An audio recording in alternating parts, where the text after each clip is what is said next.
दोस्तों स्टडी 91 के online platform में आप सभी का बहुत बहुत स्वागत है। दोस्तों आज आप सभी के समक्ष इंडियन ज्योग्राफी में अपने अगले लेक्चर को लेकर हाजिर हूं। जी हाँ दोस्तों, आज हमारा 402 नंबर का लेक्चर है और आज की क्लास में हम लोग कवर करेंगे 12,031 से लेकर 12,060 तक के सवालों को। जी हाँ दोस्तों, बहुत खुशी हो रही है मुझे बताते हुए कि हम लोग 12,000 सवाल को कंप्लीट कर चुके हैं, अपनी क्लास में चर्चा कर चुके हैं। आज जो हमारा टॉपिक है दोस्तों, ये मसालों से संबंधित हम बातचीत करेंगे, जैसे कि छोटी और बड़ी इलायची संबंधित सवाल, लौंग से संबंधित सवाल, दालचीनी से संबंधित सवाल, मिर्च से संबंधित सवाल, हल्दी वगैरह से संबंधित सवाल। इस तरह से जो भी मसाले हैं उन पर दोस्तों आज की क्लास बेस्ड है हमारी। बहुत सारे सवाल आपके स्क्रीन पर दिख रहे होंगे। ऐसे ही सवाल दोस्तों आपसे आपकी परीक्षा में भी पूछे जाते हैं।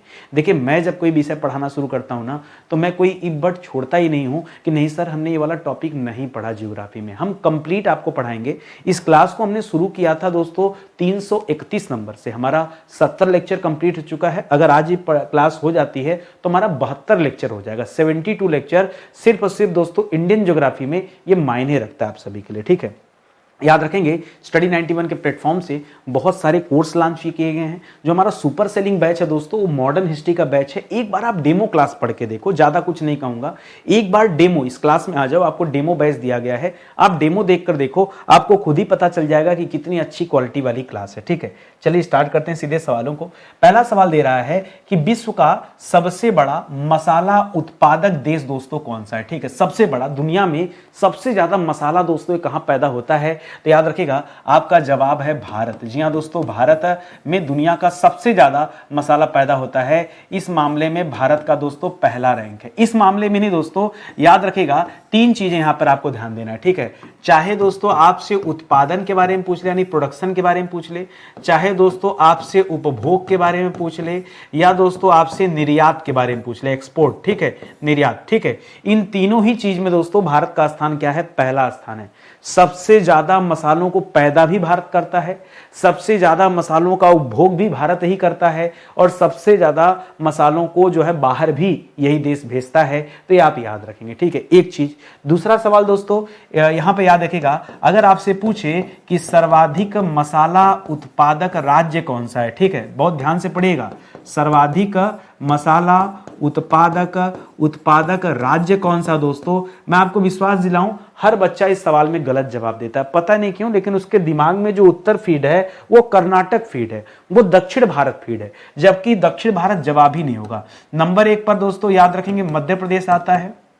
नंबर 2 पर दोस्तों राजस्थान आता है। आप एकदम हैरान परेशान है, मुझे पता है। अब आप रुकेंगे और गूगल करेंगे, क्योंकि बिना गूगल किए आप इस बात को मानने को राजी नहीं है। लेकिन मानिए, जो मैं आपको बता रहा हूं आपसे पहले मैंने गूगल किया। ठीक है, आप जो सोच रहे हैं ना वो काली मिर्च के बारे में, अगर आप कर्नाटक बोल रहे हैं तो काली मिर्च है, अगर आप इलायची बोल रहे हैं तो फिर वो केरल है। इस तरह से आप वो जो आप सोच रहे हो मसालों के अंदर जाके सोच रहे हैं, मैं ओवरऑल मसालों की बात कर रहा हूं। ठीक है, तो उस मामले में ये पहला, दूसरा, तीसरा रैंक दोस्तों आपको एकदम ढंग से याद रखना पड़ेगा, इसको आप ध्यान रखेंगे। ठीक है, चलिए अपने अगले सवाल पर आते हैं।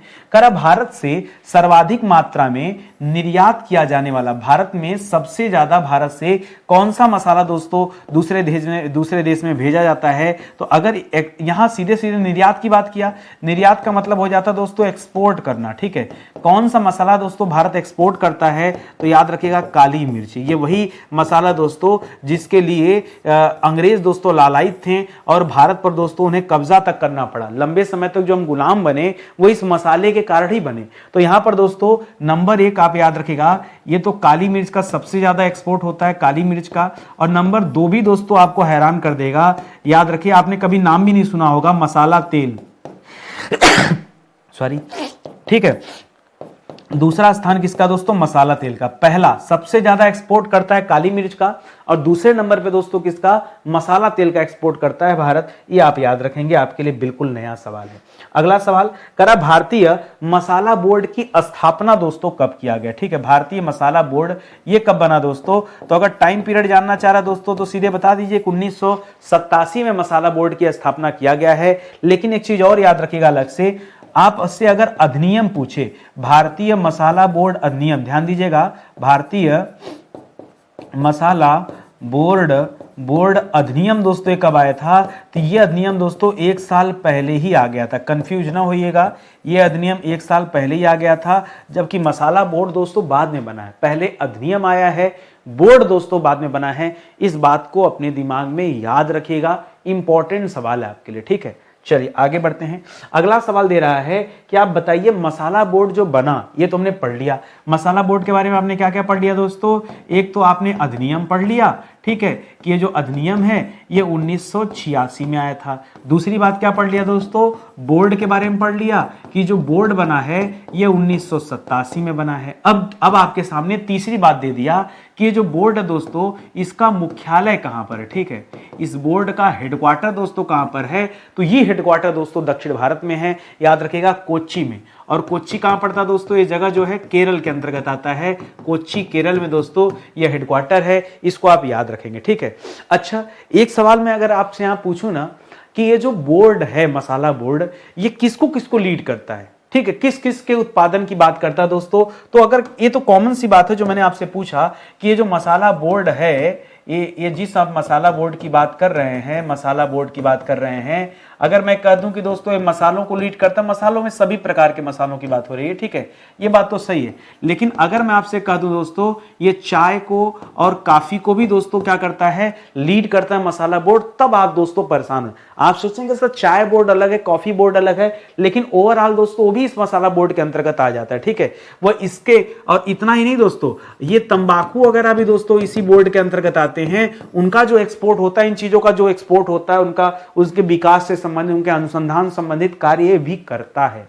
तो मसाला बोर्ड इनके लिए भी काम करता है, ये अंडरस्टूड है। हो सकता है कभी कथन कारक बना के एग्जाम में ये सवाल आपके सामने दे दिया जाए, ठीक है। तो आप पहले से अलर्ट रहिए और समझते रहिए, ठीक है।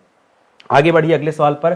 करा भारत के किस पड़ोसी देश को मसालों का द्वीप कहते हैं? देखिए भारत को मत कहिएगा, ठीक है, क्योंकि भारत जो है दोस्तों, भारत जो है कोई द्वीप नहीं है, भारत एक प्रायद्वीप है। अब प्रायद्वीप का मतलब क्या होता है, ठीक है, वह स्थलखंड जो तीन तरफ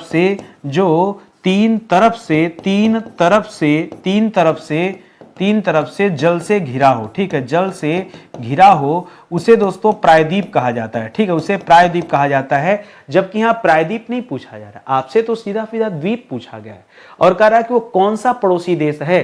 तो याद रखिएगा हम बात करें दोस्तों श्रीलंका की, ठीक है, श्रीलंका हमारा जो पड़ोसी दोस्तों, यह भी दोस्तों मसाला उत्पादन के लिए जाना जाता है, इसीलिए इसे मसालों का द्वीप कहा जाता है। क्या कहते हैं? मसालों का द्वीप कहते हैं, ये आप याद रखेंगे। चलिए आगे बढ़ते हैं। करा भारत का सबसे बड़ा थोक मसाला बाजार दोस्तों कौन सा है? सबसे बड़ा थोक मसाला बाजार कि सर हम कहां जाएं? तो ये भारत का ही नहीं, ये एशिया का सबसे बड़ा थोक मसाला बाजार है, पूरे एशिया महाद्वीप का, ठीक है। तो एशिया का सबसे बड़ा थोक मसाला बाजार है, थोक मसाला बाजार है। ये दिल्ली में स्थित है। कहां स्थित दोस्तों? ये दिल्ली में स्थित है। एक जगह बावली खारी बावली, ठीक है, कभी आप दिल्ली जाइए तो आप जाके चेक कर सकते हैं, खारी बावली, ठीक है, खारी बावली ये दोस्तों दिल्ली में आता है, ठीक है। और यहीं पर दोस्तों मसालों का ये होलसेल मार्केट है, इसे दोस्तों आप याद रखेंगे, ठीक है। अच्छा एक चीज और याद रखिएगा, ये जिस श्रीलंका की बात कर रहे हैं ये स्पेशली किसके लिए पॉपुलर है? तो दो चीजों के लिए दोस्तों श्रीलंका पॉपुलर है, ठीक है, दो चीजों के लिए पॉपुलर है। एक तो दोस्तों काली मिर्च के लिए पॉपुलर है, काली मिर्च के लिए, ठीक है, हर मसाला यहां पे नहीं है। दूसरा दोस्तों लौंग के लिए फेमस है, ठीक है, काली मिर्च और लौंग, केवल यही दो मसालों का उत्पादन दोस्तों वहां ज्यादा होता है, ये आप याद रखेंगे। अगर हम बात कर रहे हैं श्रीलंका की, तो साउथ साइड में भी दोस्तों इन्हीं का उत्पादन ज्यादा होता है, ये तथ्य आप ध्यान में रखिएगा। आगे बढ़िए। अगला सवाल दे रहा है कि मसालों का बागान दोस्तों यह किस राज्य को कहा जाता है? मसालों का बागान, ठीक है। देखिए हमने जो पीछे पढ़ा ना, वो पढ़ा दोस्तों मसालों का द्वीप। क्या पढ़ा दोस्तों? ध्यान दीजिएगा, हमने पढ़ा मसालों का द्वीप, और आपने कहा कि मसालों का द्वीप दोस्तों किसे कहते हैं? श्रीलंका को कहते हैं। इसमें कोई डाउट नहीं, एकदम परफेक्ट लिखा हुआ है। लेकिन अब सवाल थोड़ा चेंज हो गया। कह रहा है मसालों का बागान किसे कहते हैं, ठीक है, और वो भारत में स्थित है, तो बताइएगा केरल को कहते हैं। किसे कहते हैं दोस्तों? मसालों का बागान किसे कहा जाता है? केरल का। आज आपसे मसालों का बागान पूछा है, कल आपसे यही इंग्लिश में पूछ सकता है कि बताइए लैंड ऑफ स्पाइसेस किसे कहते हैं। क्या पूछ सकता है? Land of spices. स्पाइसेस माने क्या होता है? स्पाइसेस माने होता है मसाला, ठीक है, और यस लगा दिया तो स्पाइसेस हो गया, ठीक है, स्पाइस माने मसाला, ठीक है। तो लैंड ऑफ स्पाइसेस भी दोस्तों इसे कहा जाता है, या मसाला उद्यान कहा जाता है। क्या कहा जाता है? मसाला उद्यान के रूप में भी दोस्तों जाना जाता है। तो उद्यान कहे, बाग कहे, इस तरह का कोई भी शब्द हो जाएगा, ही आ जाएगा। अच्छा, एक नया सवाल पूछो क्या आपसे अगर अभी तो राज्य पूछा है, अगर आपसे पूछे कि बताइए मसालों का शहर किसे कहा जाता है, बहुत ध्यान से पढ़िएगा। मैं आपसे सवाल कर रहा हूं कि बताइए मसालों का शहर किसे कहा जाता है।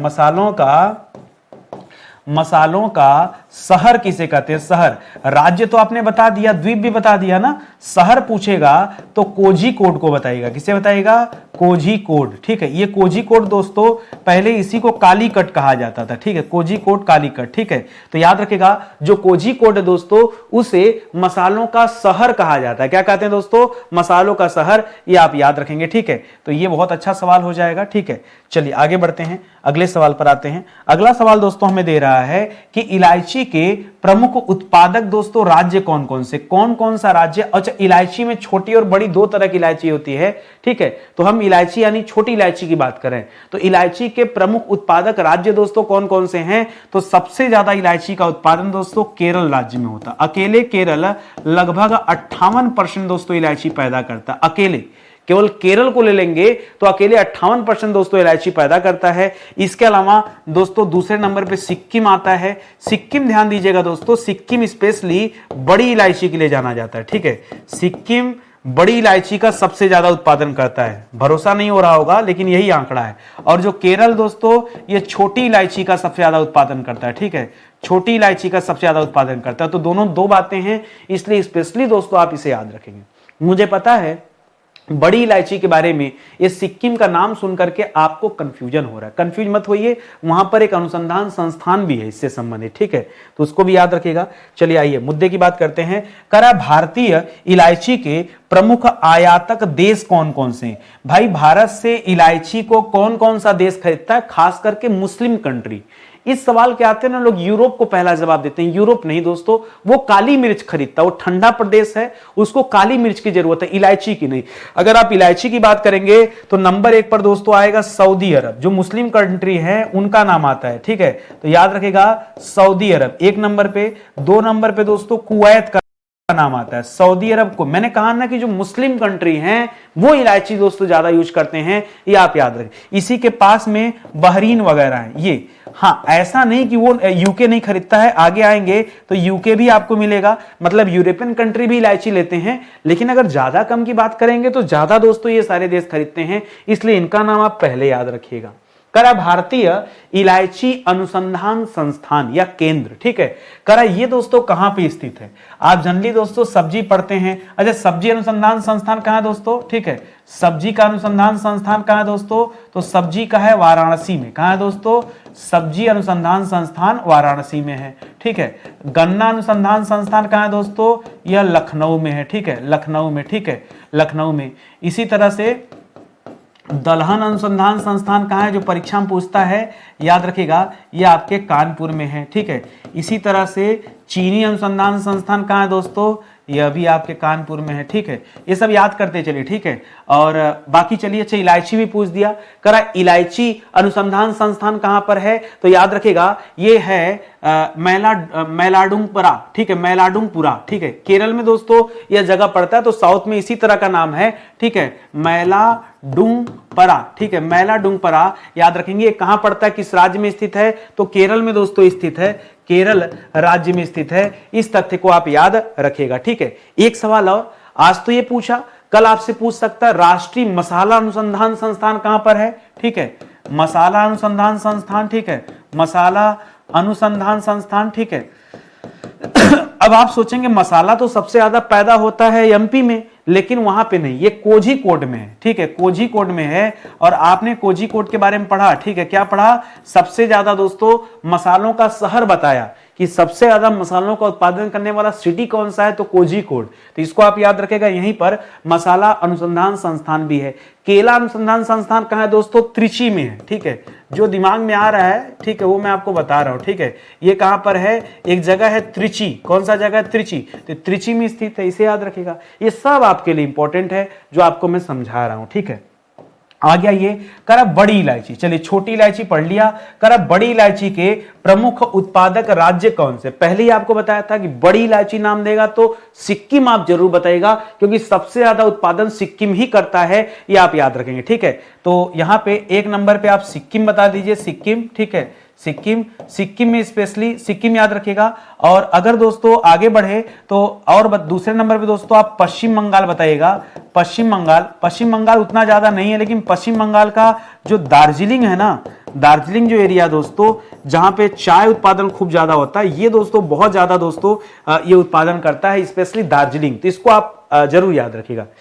बड़ी इलायची जो हम मसालों के रूप में यूज करते हैं, आप भरोसा मानिए, बड़ी इलायची ब्लड सर्कुलेशन दोस्तों शरीर में बेहतर बनाता है, ठीक है, ब्लड सर्कुलेशन, ठीक है, ब्लड सर्कुलेशन दोस्तों ये बेहतर करता है, ब्लड सर्कुलेशन को बेहतर करता है। प्लस जो हार्ट के पेशेंट है ना, हार्ट पेशेंट के लिए, ठीक है, हार्ट पेशेंट के लिए दोस्तों ये रामबाण है, ठीक है, हार्ट पेशेंट के लिए दोस्तों ये रामबाण इलाज है बड़ी इलायची, ठीक है, बहुत बहुत ज्यादा, ठीक है। लोग जनरली छोटी इलायची ज्यादा यूज करते हैं, लेकिन मैं कह रहा हूं कि आप पढ़िए इसके बारे में, इसके गुण आपको बहुत मिलेंगे। अगला सवाल दे रहा है कि बड़ी इलायची पर अनुसंधान कार्य हेतु कहां पर दोस्तों अनुसंधान केंद्र बनाया गया है? तो थोड़ी देर पहले ही तो आपको बताया कि सिक्किम में बनाया गया। कहां बनाया गया? सिक्किम में। सिक्किम में कहां दोस्तों? तो इसकी राजधानी है गंगटोक, ठीक है, सिक्किम की राजधानी कहां है? गंगटोक है। ये वहीं पर दोस्तों बनाया गया, गंगटोक में, ठीक है, इसको याद रखेंगे। जो बड़ी इलायची संबंधित अनुसंधान संस्थान है, हम उसकी बात कर रहे हैं, ठीक है। और एक चीज और बता दूं, ये जो बड़ी इलायची है, आपके मन में आ भी रहा होगा कि सर ये जो हार्ट पेशेंट के लिए आपने कहा ये एकदम सही है, क्योंकि ये रोग भी बहुत ज्यादा बढ़ रहा है। तो मैं आपको बताना चाहूंगा, इस बड़ी इलायची में दोस्तों ऑक्सीडेंट पाए जाते हैं। क्या पाए जाते हैं? ऑक्सीडेंट पाए जाते हैं, ठीक है। किससे समय? दो तरह के, एक तो एंटीऑक्सीडेंट होते हैं, एक तो एंटी ऑक्सीडेंट पाए जाते हैं, और दूसरा दोस्तों होता है कैंसर ऑक्सीडेंट, ठीक है। तो ये कैंसर से लड़ने के लिए दोस्तों एक स्पेशली इसमें का ऑक्सीडेंट पाया जाता है, एंटी कैंसर उसको बोला जाता है, ठीक है। तो वो सब याद रखेंगे। इस गुण की वजह से दोस्तों आपको बता रहा हूं कि ब्लड सर्कुलेशन यानी बीपी में और हार्ट पेशेंट दोनों के लिए दोस्तों बहुत जरूरी होता है। वैसे बीपी का संबंध, ब्लड प्रेशर का भी संबंध दोस्तों किसी न किसी माध्यम से हार्ट से ही है, हार्ट की पंपिंग पे ही तो सब डिपेंड करता है, ठीक है। तो इसको आप याद रखेंगे। बहुत सारे लोग नहीं जानते इसके बारे में, बट जानिए, ठीक है। अगला सवाल है कि इलायची में क्या पाया जाता है? अब आप में से बहुत सारे लोग नहीं जानते हैं, ठीक है। तो पहले तो याद रखें दोस्तों, इसमें एंटी ऑक्सीडेंट पाए जाते हैं। क्या पाए जाते हैं? एंटी ऑक्सीडेंट पाए जाते हैं, ठीक है, ये आप याद रखेगा। और ये एंटीऑक्सीडेंट भी होता है और एंटी कैंसर वाला भी ऑक्सीडेंट इसमें होता है। दो तरह के ऑक्सीडेंट होते हैं, एक एंटीऑक्सीडेंट और एक एंटी कैंसर, ठीक है। एंटीऑक्सीडेंट और एंटी कैंसर ये दो होते हैं, ठीक है। इसके अलावा अगर मैं जान पहचान की बात बताऊं तो इसमें विटामिन सी भी पाया जाता है। जी हाँ, विटामिन सी भी पाया जाता है। इसके अलावा आयरन भी दोस्तों होता है, आयरन भी होता है। इसके अलावा इसमें पोटेशियम भी पाया जाता है, ठीक है, पोटेशियम भी पाया जाता है। इसमें कैल्शियम भी पाया जाता है, कैल्शियम Ca, ठीक है, इसमें कैल्शियम भी पाया जाता है और मैग्नीशियम भी पाया जाता है, ठीक है, मैग्नीशियम। तो बहुत गुण है दोस्तों इसका, ठीक है। इसी वजह से ये बहुत सारे रोगों में दोस्तों कारगर है इलायची। जी हाँ, इलायची बहुत कारगर है, ठीक है। आप इसके बारे में देखिए, मेरा पढ़ाने का उद्देश्य ये भी होता है ना कि हम किस लिए पढ़ रहे हैं। क्या हम केवल परीक्षा देने के लिए पढ़ रहे हैं? नहीं, परीक्षा अपनी जगह है, आप अपने नॉलेज के लिए भी पढ़िए। मेरी आदत आप देखते हैं, कभी कभी बच्चे हैरान रहते हैं, सर आप कैसे सब पढ़ा लेते हैं। मेरा जो दिन का शेड्यूल है ना, मैं एक दिन में बेसिकली कम से कम 3 से 4 विषय पढ़ता हूँ। आप भरोसा नहीं मानेंगे, ईमानदारी से बता रहा हूँ।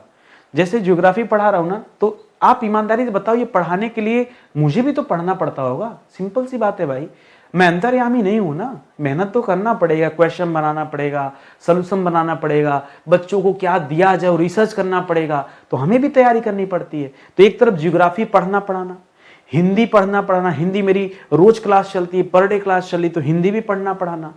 और पेड कोर्स में दोस्तों दो दो बैच मेरे जिम में है। एक तो मैं मॉडर्न हिस्ट्री की क्लास ले रहा हूं, ठीक है, और एक तरफ पॉलिटी की क्लास चल रही है, संविधान की। अब ये जो दिमाग है ना, कभी कभी मतलब और मेरी एक आदत है, जब तक मैं बिस्तर पे हूं खूब सोता हूं, जब तक मैं बिस्तर पे हूं तब तक कोई बात नहीं, लेकिन जब मैं बिस्तर से उठ गया और नित्य क्रिया करके खाली हुआ तो मैं अपने शरीर के आखिरी ऊर्जा तक दोस्तों काम करता हूं, जब तक एकदम शरीर चूर चूर ना हो जाए कि नहीं बस अब नहीं, अब सर दर्द कर रहा, अब हाथ दर्द कर रहा, अब पैर दर्द कर रहा है, जब तक मैं चूर चूर नहीं हो जाता तब तक मैं अपना काम करते रहता हूं। अब उसमें चाहे रात को 10 बज जाए, 11 बज जाए, 12 बज जाए, 1 बज जाए, 2 बज जाए, ठीक है, कोई फर्क नहीं पड़ता, वो काम करना है। अब फिर जब बिस्तर पे जाता हूँ तो बेचारा मोबाइल कहता है मेरे को टाइम नहीं दिए, ठीक है, बीवी अलग से कहती है हमको टाइम नहीं दिए, तो थोड़ा टाइम दोनों को देना पड़ेगा। बच्चा अलग से कहता है पापा मेरे को टाइम नहीं दिए, ठीक है, तो थोड़ा थोड़ा टाइम निकाल के सबको दो, तो फिर से लेट हो जाता है। खैर अलग बात है, जीवन है, सबको लेके आपको चलना है, ठीक है, माँ बाप, घर परिवार, दोस्त यार, सबके लिए समय निकालना पड़ेगा, यही जीवन है। सबसे कट जाएंगे तो भी खराब है, सबके साथ रहिए, सबको लेके चलिए, आपका कार्य भी न बाधित हो, आपका भी काम हो, लोगों का काम हो, यही तो हमें मैनेज करना है, ठीक है। तो मैं केवल इतना आपको बताना चाहता हूँ कि जो दिमाग है ना, परेशान हो जाता हूँ। कब 4-4, 5-5 विषय आप नहीं पढ़ते होंगे, दिन भर में आप कितना विषय पढ़ते हैं? प्रतिदिन की बात बताइएगा, एक दिन जोश में आके 5 विषय पढ़ लिया नहीं, प्रतिदिन आप कितना विषय पढ़ते हैं? 1-2 विषय से ज्यादा आप नहीं पढ़ते होंगे। जिस दिन ज्यादा मैथ पढ़ लिया, बाकी बंद करो, अब नहीं पढ़ना आज कुछ, ठीक है। मेरी मजबूरी बन जाती है, मुझे तो काम करना पड़ता है, एक एक विषय पे 2-2 घंटे, 3-3 घंटे काम करना पड़ता है, तो 7-8 घंटे तो मेरे ऐसे बीत जाते हैं। बस 3-4 क्लास लेने मेरे 8-9-10 घंटे खत्म हो जाते हैं, और बाद में पता चलता है यार बताओ 10 घंटा में 4 घंटा खाली पढ़ाया मैं, ये हमको रिपोर्ट में आता है हमारे 10 घंटा में 4 ही घंटे। अब बाकी तो रिसर्च ही कर रहा था, क्या करूं, तो समझना पड़ेगा इन सब चीजों को। चलिए आगे बढ़ते हैं। कह रहा लौंग उत्पादक प्रमुख राज्य है, ठीक है। लौंग का उत्पादन दोस्तों कहां कहां होता है? ये जो लौंग होता है दोस्तों, कली होता है। अभी कली वाला सवाल आएगा, परेशान मत हो, ये कली का सवाल अभी आगे आएगा। अभी आपसे खाली पूछ रहा है कि लौंग का उत्पादन दोस्तों कहां कहां होता है, तो होता तो दक्षिण भारत में ही है, लेकिन याद रखेगा तमिलनाडु में। कहां पर दोस्तों? तमिलनाडु में। अकेले तमिलनाडु दोस्तों याद रखेंगे 50% से अधिक लौंग का उत्पादन कर लेता है, ठीक है, अकेले खाली तमिलनाडु। और तमिलनाडु में स्पेशली वो कन्याकुमारी के आसपास का जितना क्षेत्र है वहां टोटल दोस्तों एक ही चीज होता है, लौंग, ठीक है। ये नंबर 1 पर है। नंबर 2 पर दोस्तों तब आप कर्नाटक का नाम लीजिएगा, और नंबर 3 पर तब आप केरल का नाम लीजिएगा, ठीक है। केरल आप हमेशा अपने दिमाग में रखिए, इलायची की बात आएगी तब। कर्नाटक आप हमेशा दिमाग में रखिए, काली मिर्च की बात आएगी तब, ठीक है। और लौंग की बात आएगी तो क्या बताएंगे? तमिलनाडु बताएगा। इसी तरह हल्दी वगैरह की बात आ गई तो क्या बताएंगे? हल्दी वगैरह की बात आ गई, हल्दी प्लस मिर्च की बात आ गई तो बताइएगा आंध्र प्रदेश, ठीक है। मिर्ची इसकी बात आ गई तो आंध्र प्रदेश, ठीक है, ये आप याद रखेंगे। तो आप प्रोडक्ट वाइज ना थोड़ा सा ध्यान दीजिए। अब मसाले की बात किया तो तब तो एमपी सर बताएंगे, एमपी, राजस्थान, गुजरात, भूलना नहीं है सर, ना भूलना नहीं है, ध्यान से पढ़िए एक एक चीज, ठीक है। आगे बढ़िए। करा लौंग के प्रमुख उत्पादक जिले कौन कौन से? करा किस किस जिले में लौंग का उत्पादन भाई जगह बता दिया, इतना कम था क्या कि जिला पूछ दिए, ठीक है। चलिए पूछ ही दिए तो बता ही देता हूं, क्योंकि हमने पढ़ा था दोस्तों तमिलनाडु, हमने पढ़ा था तमिलनाडु। तो तमिलनाडु में सबसे ज्यादा दोस्तों एक कन्याकुमारी वाला बेल्ट बताया तो अभी आपको, ठीक है, कन्याकुमारी वाला बेल्ट, और दूसरे नंबर पे नीलगिरी की पहाड़ियां, ठीक है, इसके आसपास के क्षेत्रों में दोस्तों खूब ज्यादा उगाया जाता है। नंबर 2 पर दोस्तों केरल ले लें, कर्नाटक ले लें, चलो केरल ले लो दोस्तों। केरल की बात करेंगे तो केरल में दोस्तों 2 जगह यहां भी नोट कर लो, एक तो दोस्तों कोट्टायम नोट कर लो, ठीक है, कोट्टायम, ठीक है, कोट्टायम का नाम सुना है कि नहीं, यहां भी दोस्तों खूब होता है। और दूसरा दोस्तों कोल्लम, याद रखो, कोट्टायम और कोल्लम, ठीक है, कोल्लम, इसे याद रखिएगा। कोझिकोड नहीं, कोझिकोड जाओगे तो बस इलायची इलायची ही मिलेगी आपको, ठीक है। तो ये आप याद रखेंगे, अगर जिला पूछे तो आप ये जवाब दीजिएगा। ध्यान देंगे, ये जो क्लास चल रही है ना, आज तो हमारा 402 नंबर का लेक्चर है, और इसी क्लास के बारे में आपको इन्फॉर्मेशन देना चाहूंगा। अगर दोस्तों आप 1 नंबर से लेकर 45 नंबर तक की क्लास देखेंगे ना, तो आपको पूरा एंशिएंट हिस्ट्री आपकी कंप्लीट हो जाएगी। 46 नंबर से 91 नंबर तक पढ़ेंगे ना तो मिडावल कंप्लीट हो जाएगा। 92 नंबर से 150 नंबर तक पढ़ेंगे ना तो मॉडर्न हिस्ट्री आपका कंप्लीट हो जाएगा। इसी तरह 151 से 230 तक का लेक्चर पढ़ेंगे ना तो आपका संविधान कवर हो जाएगा। 231 से लेकर 330 तक पढ़ेंगे ना तो आपका वर्ल्ड ज्योग्राफी कंप्लीट हो जाएगा। 331 नंबर से दोस्तों आज तो हमारा 402 तक आ गए। कहाँ आ गए? 402। और अभी ये क्लास चल रहा है दोस्तों, और ये ज्योग्राफी अभी चल रही है, समाप्त नहीं हुई। समाप्त होगा तो बता देंगे, तब तो कोई दूसरा सब्जेक्ट स्टार्ट हो जाएगा। तो अब तक दोस्तों कुल 12,000 सवाल दोस्तों आपको पढ़ाए जा चुके हैं। इतना सवाल मायने रखता है यार, पढ़ लिया आपने, अब फ्री में पढ़ लिया तो जान लीजिए बन गया आपका भविष्य। तो अपना भविष्य अगर आपको बनाना हो तब तो आप इस सीरीज से जुड़िए, और चाहे ऑनलाइन चाहे ऑफलाइन, चाहे सेल्फ स्टडी, चाहे आप खुद का जो है पढ़ने का प्रयास करें कि नहीं हम खुद ही सब कुछ कर लेंगे, सब हो जाएगा। लेकिन ये सीरीज को जरूर देखिए, ये सीरीज आपके लिए उतनी ही ज्यादा इंपॉर्टेंट है। आगे बढ़िए। करा लौंग प्राप्त की जाती है। लौंग दोस्तों किससे प्राप्त होता है? तो याद रखेगा यह फूल होता है। लौंग क्या होता है दोस्तों? एक तरह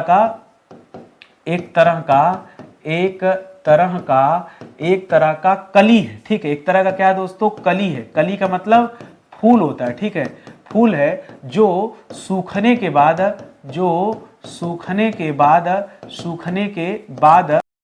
प्राप्त होता है। जब वो सूख जाता है तब यह फूल प्राप्त होता है। अगला सवाल, सर आप ये नहीं बताए कि लौंग किस वृक्ष का फूल है? इतना डिटेल तो आएगा नहीं परीक्षा में, लेकिन अब क्योंकि आपने बोल ही दिया है तो ये याद रखेगा, वृक्ष का नाम है सीजीगियम। मैं बताइए कि क्या करूंगा जब आप इसको लंबे समय तक याद नहीं कर पाएंगे। करेंगे सर, आपके लिए हम याद करेंगे। क्या नाम दोस्तों वृक्ष का? वृक्ष का नाम है सीजीगियम। इतना ही नहीं है, एक शब्द इसके आगे और पढ़ना पड़ेगा। सीजीगियम एरोमेटिकम, एरो नहीं, एरोमेटिकम, सीजीगियम एरोमेटिकम। याद रहेगा? नहीं सर, अब तो नहीं याद रहेगा। चाहे एरोमेटिकम ही याद कर लो, चाहे सीजीगियम ही याद कर लो, ठीक है। यही वो वृक्ष है जिस वृक्ष से जो उसके फूल होते हैं वो सूखने के बाद दोस्तों क्या रूप ले लेते हैं? लौंग का रूप ले लेते हैं। इसे आप ध्यान दीजिएगा। एक बहुत बड़ा कंफ्यूजन है लोगों को, लोग ये समझते हैं कि ये जो वृक्ष है लौंग का ना, उसी से दालचीनी भी आती है। नहीं, दोनों अलग अलग है, आप कंफ्यूज मत होइए। जो दालचीनी के प्रयोग क्या है, पहले प्रयोग जान लीजिए, फिर आपको बता देता हूं कैसे मिलता है। दालचीनी जो होता है दोस्तों, ये वृक्ष की छाल होती है। छाल, तने पे छाल लगा होता है ना वृक्ष का, वही होता है दालचीनी, ठीक है।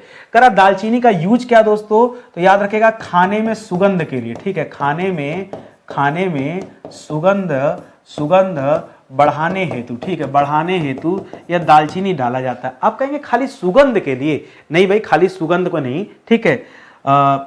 तेल निकालने के लिए, ठीक है, तेल निकालने के लिए। इसका मतलब क्या है? देखिए, जब कभी आप खाना बनाते हैं तो तेल का यूज करते हैं ना, लेकिन वो तेल ना वहां से अच्छे से जब पक जाता है तो तेल छोड़ देता है, सब्जियां तेल छोड़ देती हैं। वो जो तेल निकलता है वो दालचीनी की वजह से निकलता है, ये आप ध्यान दीजिएगा। तो तेल निकालने, इसके अलावा दोस्तों इससे तमाम तरह की औषधि निर्माण भी किया जाता है, ठीक है। तो याद रखिएगा, औषधि निर्माण हेतु इसके लिए भी दोस्तों इस दालचीनी का यूज करते हैं, ठीक है। तो ये भी आप याद रखिएगा। अगले सवाल पर आइए। करा दालचीनी कैसे प्राप्त की जाती है? तो याद रखेगा वृक्ष के छाल से। किससे मिलती दोस्तों? वृक्ष के छाल से यह दालचीनी प्राप्त होती है। फिर आपके मन में वही सवाल, सर कौन सा वाला वृक्ष है, जरा ये बता दीजिए। यार आप, ये ऐसे वृक्ष है ना जो आपको याद भी नहीं होंगे। और फिर मेरी बात मानिए, सीजीगियम आपको भूलने में, सीजीगियम एरोमेटिक भूलने में आपको ज्यादा समय नहीं लगेगा। आपको सीखना चाहते हैं ना, काम की चीज सीखिए। जैसे बताऊं, इस सवाल में ये सवाल ना पूछकर मुझसे आप ये पूछे होते कि जो लौंग होता है सर, ये इसका कोई यूज बताइए, कोई ऐसा यूज जो हमारे डेली लाइफ में अच्छा हो ना। चलिए मैं बताता हूं एक अच्छा से यूज। दोस्तों आप जानते हैं आजकल मधुमेह रोग बहुत ज्यादा फैल रहा है, डायबिटीज जिसे आप बोलते हैं। डायबिटीज में होता क्या है कि जो हमारा पैंक्रियाज होता है, अग्न्याशय जो होता है, उस अग्न्याशय में बीटा कोशिकाएं पाई जाती हैं। वो बीटा कोशिकाएं दोस्तों इंसुलिन बनाती हैं शरीर में, और जब शरीर में इंसुलिन बनना बंद हो जाता है, ठीक है, और वो फिर कभी नहीं बनता, तो याद रखिएगा शरीर में कार्बोहाइड्रेट का पाचन नहीं हो पाता है। शरीर कार्बोहाइड्रेट जो आप ले रहे हैं उसको सिर्फ दो तरीके से पचा सकती है। या तो आप बैलों की तरह खटिए, मेहनत कीजिए, कहने का मतलब शारीरिक श्रम, ज्यादा कम नहीं, अधिक से अधिक आप शारीरिक श्रम कीजिए और दबा के जितना कार्बोहाइड्रेट ले सकते हैं लीजिए। आपकी शरीर बिना इंसुलिन के वो कार्बोहाइड्रेट पचा देगा। लेकिन यदि आप शारीरिक श्रम नहीं कर रहे हैं और शरीर में इंसुलिन नहीं बन रहा है, तो कार्बोहाइड्रेट जब पचेगा तो उससे जो शर्करा होती है वो शर्करा आपके ब्लड में मिल जाती है। इसी वजह से ब्लड में शुगर का लेवल ज़्यादा हो जाता है। ठीक है, तो याद रखिएगा, उससे बचने का एक तरीका है लौंग। क्या बात कर रहे हैं सर, तुमने आज तक सुना ही नहीं? अरे सुनो ना, मास्टर हम है ना, पढ़ाने का काम हमारा है ना, शोध हम करते हैं ना, हमें तो अपने बच्चों को सिखाएंगे समझाएंगे, तभी तो आप जानेंगे। आप लोगों को कैसे बताएंगे? मेरी बात पूरी समझ रहे हैं ना? अब देखिए होता क्या है यहाँ पे, ये जो लौंग होता है, इस लौंग का पानी अगर सुबह सुबह पिया जाए, ठीक है, लौंग का पानी पीने से दोस्तों शरीर में इंसुलिन बनना प्रारंभ हो जाता है। ठीक है, अगर बहुत ज्यादा पुराना नहीं है तो ठीक है, इंसुलिन बनना शुरू हो जाता है, अब फिर से आप निजात पा सकते हैं। या कई केस में अगर इंसुलिन नहीं भी बनता है तो कम से कम आपका कार्बोहाइड्रेट का पाचन दोस्तों थोड़ा फास्ट हो जाएगा, कम शारीरिक श्रम की जरूरत पड़ेगी, या आप कह सकते हैं शरीर में शर्करा जो ब्लड में मिल जाता था वो उसका प्रभाव कम हो जाएगा, केवल इस एक चीज से। उसी तरह से आप हमसे ये पूछ सकते हैं कि सर दालचीनी का कोई ऐसा यूज बताइए जो हमारे जीवन में आवश्यक हो, अच्छा रोल निभाता हो, सर ये बताइए। आप ये पूछिए तब बड़ा मजेदार बात होगा, है कि नहीं? कभी जब हम साइंस में आएंगे ना, जीव विज्ञान में आप पढ़िएगा, आपको आनंद आ जाएगा। अरे साइंस ऐसा विषय है ना, अरे वही तो विषय है, लगता है कि नहीं हम जीवन में कुछ पढ़ रहे हैं, कुछ जान रहे हैं, कुछ सीख रहे हैं। ठीक है, इतिहास पढ़ा हो तो बीती घटनाएं का उल्लेख था, आने वाला समय बेहतर कैसे हो वो साइंस है। ठीक है, और क्लाइमेट तो जरूरी है, तो क्लाइमेट तो आप देख ही रहे हैं। अब बात आता है दोस्तों दालचीनी का। दालचीनी लेने से शरीर में जो पाचन संबंधी दिक्कतें हैं, ठीक है, पाचन संबंधी जो भी समस्याएं हैं वो दोस्तों दूर हो जाएंगी। यानी कई बार होता है आप कुछ भी खा लेते हैं, जल्दी पचता नहीं है। देखिए जिस तरह से सब्जी में तेल निकाल देता है उसी तरह से आपके खाने को भी दोस्तों पूरा पचा देता है, ये आप याद रखिएगा। बाकी दोस्तों जैसे सिर दर्द वगैरह हो रहा है, सिर दर्द हो रहा है या दांत दर्द हो रहा है, तो उसमें भी दोस्तों ये बहुत ज्यादा राहत। आपको पता है सिर दर्द क्यों होता है? सिर दर्द क्यों होता है? फिर से कह रहा हूं, बायोलॉजी आने वाली है, उसका ट्रेलर आपको अभी से देना शुरू करता हूं। सिर दर्द का सिर्फ एक कारण है, जब कभी हमारा खून ना हमारे शरीर के हर एक अंग में है, वो हार्ट पंप करता है और ये लबडब ध्वनि है। कभी कोई पूछता है कि हमारा हृदय जो पंप करता है इसकी ध्वनि कैसी? एग्जाम में आता सवाल, ऑप्शन देता है धक धक, तो आप कहे जियरा करने लगा धक धक, तो लगता है कि धके धक होगा, नहीं, इसका आवाज होता है लब डब। क्या होता है? लब डब, लब डब, लब डब, यही होता है। आप यही उत्तर चूज कीजिएगा या पढ़िए तो मिलेगा। अब जो ब्लड होता है जब कभी वो गाढ़ा हो जाता है ना, ये ब्लड जब हमारे सर में जाता है, जब वो गाढ़ा हो जाता है तो उसकी वजह से दोस्तों सर दर्द, दो कारण होते हैं सर दर्द के, या तो ब्लड गाढ़ा हो गया होगा और या तो गैस चढ़ गई होगी। पेट में गैस बनता है और गैस की खासियत है, गैस हमेशा ऊपर जाएगी। ठीक है, भगवान ने कुछ ऐसा बनाया है हमारे शरीर में कि गैस हमारे साथ नीचे जाती है, नीचे नहीं जाती है, नीचे खाली पाइप लगा दिया है भगवान ने। ठीक है, वो गैस एक जगह से स्टोर होके नीचे, आप जानते हैं, बड़ा बुरा लगेगा बोलने में, मैं कहूं पादना क्या होता है तो आपको लगेगा क्या सर? अरे भैया आप एक बार YouTube पे जाइए, लिखिए digital biology class by Nitin sir, आपको वीडियो मिलेगा। मैंने तो आपको इतना चीज बताया, फर्मेंटेशन के कारण होता है ये पादने वाली क्रिया। क्या, जब पाचन नहीं होता है तो फर्मेंटेशन होता है, किण्वन होता है, उसकी वजह से दोस्तों क्या होता है, ये इस तरह की गतिविधियां होती हैं। बहुत हंसने मुस्कुराने वाली बात नहीं है, सब विषय की बातें हैं। ठीक है, मैंने तो YouTube पे दोस्तों टट्टी का रंग तक पढ़ाया है। आपको लगेगा क्या बेकार की बातें कर रहे हैं, अरे भैया उसके रंग को देखकर शरीर के रोग का पता चलता है। क्या बात कर रहे हैं आप? पेशाब के रंग को देखकर यह बता दिया जाता है कि आपके शरीर में किस तरह की प्रॉब्लम है। आप क्यों मजाक समझ रहे हैं? हर चीज को आप देखिए, कभी गंभीर होकर पढ़िए, विषय को जानिए, सीखिए। ठीक है, हम लोग बड़े हो गए हैं, अब इस तरह के छोटी छोटी बातों पर हंसना, मुस्कुराना, मजाक करना, पढ़ने आए हैं ना, हम एक अध्यापक हैं, शिक्षक हैं, थोड़ा तो लिहाज रखिए हमारे आपके बीच में। अब देखिए अगर हम खुल के पढ़ा भी ना पाए अपने बच्चों को तो फिर क्या मतलब? ठीक है, इसीलिए कह रहा हूं आप समय दीजिए। ठीक है, आइए यहां बात करते हैं तो सिर दर्द, दांत दर्द, और इससे भी ज्यादा जरूरी चीज दोस्तों जो अभी तक मैं नहीं बताया, बहुत सारी हमारी महिलाएं होंगी, बहनें होंगी जो मासिक धर्म से दोस्तों जिनको बड़ी प्रॉब्लम हो रही होगी। ठीक है, मासिक धर्म दोस्तों उनका जो है कभी कभी टाइम से नहीं आता, बहुत आगे आ जाता, बहुत पीछे आ जाता है, ये दालचीनी उनके लिए बहुत फायदेमंद है, देसी इलाज है सब। ठीक है, आप पहले गूगल कीजिए कि इसका यूज कैसे करना है, ठीक है, उसके बाद आप यूज कीजिए इन सब रोगों के लिए। देखिए जितने दुनिया में रोग है ना उसका इलाज भी भगवान ने दिया है, बस दिक्कत ये बात की हमें पता नहीं है, ठीक है, हमें पता नहीं है। चलिए आगे बढ़ते हैं। करा जायफल, देखिए चाहे जायफल कहिए और हमारे यहाँ दोस्तों जायफल ना बोल करके हमारे यहाँ जायफर कहा जाता है, जायफल, ठीक है, जायफर, ठीक है। करा जायफर जो होता है दोस्तों यह किस वृक्ष से दोस्तों किस प्राप्त उत्पाद है, ये जो जायफल है दोस्तों ये किस वृक्ष से प्राप्त होता है ये आपसे पूछ रहा है। तो याद रखिएगा इस वृक्ष का नाम है मिरिस्टिका। क्या नाम दोस्तों? मिरिस्टिका, ठीक है, मिरिस्टिका दोस्तों इस वृक्ष का नाम है, याद रखेंगे। और जो मिरिस्टिका वृक्ष है ना इससे दो चीजें मिलती हैं, इससे दो चीजें मिलती हैं दोस्तों, कौन कौन सी? एक तो दोस्तों जायफर मिलता है, ठीक है, मिरिस्टिका से दो चीजें मिलती हैं, एक तो दोस्तों जायफर मिलता है, जायफर या जायफल, ठीक है, और दूसरा आप जानते होंगे जावित्री का नाम सुने होंगे। जावित्री सुने कि नहीं? जावित्री नहीं सुने तो सुन लीजिए, ये दोनों इसी एक ही वृक्ष के उत्पाद हैं, मिरिस्टिका के ही उत्पाद हैं जायफल और ये दोनों हैं, तो इसको आप याद रखेंगे। कोई दिक्कत आपको? जायफर का अब फिर अगला सवाल आपके मन में, सर इसका भी यूज बता दीजिए, जायफर का कोई ऐसा यूज जो हमारे जीवन में अच्छा हो। सर्दी जुकाम, आपको खांसी आ रही है, किसी भी तरह की खांसी है, ठीक है, खांसी आ रही है, आप जो जायफर और बादाम, ठीक है, यहाँ पर जायफल और बादाम दोस्तों ये घिस कर आप पी लीजिए, ठीक है, सारा काम तमाम हो जाएगा। ये जायफर इतना बेहतरीन होता है, ठीक है। तो पढ़िए, हड्डियों तक को दोस्तों गला देता है जायफर। मीट वगैरह जब बनता है किसी घर में, हालांकि नॉनवेज नहीं खाना चाहिए, ठीक है, लेकिन जब बनता है तो उसमें जायफल डाला जाता है और जायफल इतना खतरनाक होता है कि अच्छे अच्छे चीज़ों को गला देता है, भयानक, ठीक है। तो उसी तरह से कप को भी गला के बाहर कर निकाल बाहर यहाँ से, ठीक है। तो सिंपल सी चीजें हैं। आगे बढ़िए, अगले सवाल पर आते हैं। अगला सवाल दे रहा है तेजपत्ता उत्पादक देश हैं। हम लोग तेजपत्ता भी यूज करते हैं खाने में ना, मसालों के रूप में तेजपत्ते का यूज किया जाता है। तेजपत्ता का उत्पादन कौन कौन करता है दोस्तों? तो सबसे पहले तो हम भारत का ही नाम ले लें, भारत भी उत्पादन करता है और बहुत सारे देश, ठीक है। उत्तरी अमेरिका भी दोस्तों तेजपत्ता का उत्पादन कर, खाली उत्पादन ही तो हमसे पूछ रहा है कि भाई इसका उत्पादन कौन कौन करता है, तो याद रखेगा। बाकी अगर यूरोप में जाएंगे तो फ्रांस मिल जाएगा, नीचे देखेंगे तो तुर्की मिल जाएगा, मैंने सबको रख दिया इसी में, ठीक है, अमेरिका, यूरोप, फ्रांस सबको रख दिया, ये सारे देश। और ऊपर चले जाइए रूस, सर रूस नहीं करते हैं, वो भी करते हैं, रूस भी करता है, ठीक है। तो ये सब देश दोस्तों तेजपत्ते का उत्पादन करते हैं, लगभग ठीक ठाक जगह दोस्तों इसका उत्पादन होता है।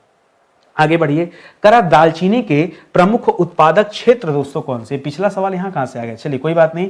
करा दालचीनी के प्रमुख उत्पादक क्षेत्र भारत में दोस्तों ये दालचीनी कहां कहां पैदा होती है? तो खास करके इसके दो जगह हैं, एक तो नीलगिरी का नाम याद रखेगा, नीलगिरी, ठीक है, दूसरा दोस्तों मालाबार याद रखेगा, ठीक है।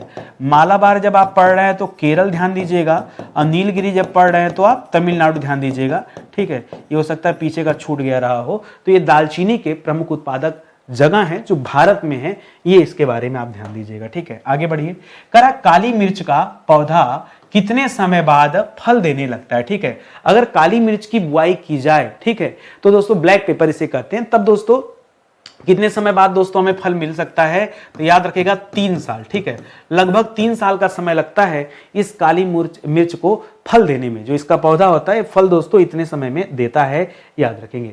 कह रहा काली मिर्च एक लतानुमा झाड़ी है, ठीक है, काली मिर्च क्या दोस्तों? एक लतानुमा झाड़ी है। यह किन वृक्षों के साथ, देखिए लतानुमा झाड़ी है तो खुद खड़ा नहीं हो सकती, तना होता नहीं इनके पास, ये किसी के सहारे दोस्तों चढ़ेंगी। अब सहारे किसके? जैसे आम के सहारे चढ़ सकती है, जैसे सुपारी के सहारे चढ़ सकती है, ठीक है, इन्हीं के सहारे चढ़ती।